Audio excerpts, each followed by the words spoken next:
نحمدہ ونصلی ونسلم علی رسولہ الکریم۔ بسم اللہ الرحمن الرحیم۔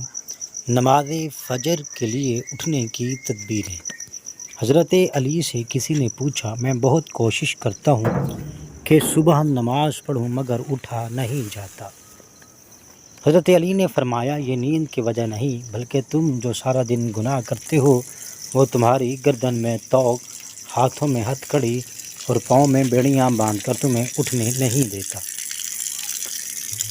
حضرت علی کے پاس ایک شخص آتا ہے اور عرض کرتا ہے، مجھے رات کو ٹھیک سے نیند نہیں آتی، رات کو سو نہیں پاتا اور جب صبح اٹھتا ہوں تو پورے جسم میں درد ہوتا ہے، وہ درد بڑھتا ہے۔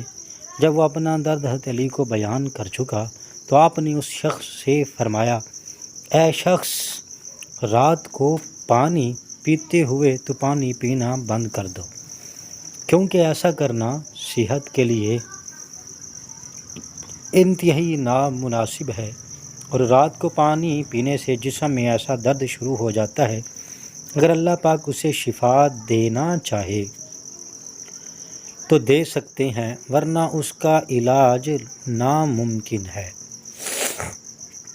اگر سہولت ہو تو دوپہر کے وقت آرام ضرور کریں، یہ سنت ہے اور اس سے فجر میں اٹھنے میں بڑی مدد ملتی ہے۔ رات کا کھانا جلد کھائیں اور کم کھائیں، رات کو پانی نہ پئیں اور اگر شدید ضرورت ہو تو کم سے کم پئیں۔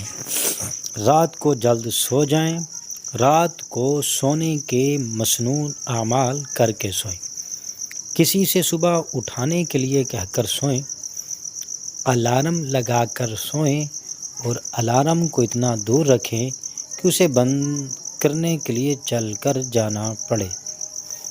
جیسے ہی آنکھ کھلے تو دونوں ہاتھوں سے چہرے کو دیر تک اچھی طرح ملیں، یہ عمل موافق سنت ہے۔ نیند سے بیداری پر ہمت کر کے فوراً اٹھ کھڑے ہوں، نفس کے اس تقاضے پر ہرگز عمل نہ کریں کہ ابھی تھوڑی دیر اور آرام کر لیتے ہیں پھر اٹھ جائیں گے، اسی طرح نماز قضا ہو جاتی ہے۔ تو محترم ناظرین کرام، اللہ کی ذات سے مدد چاہیں، سب سے گزارش ہے ہمارے چینل کو ضرور سبسکرائب کریں۔ جزاک اللہ۔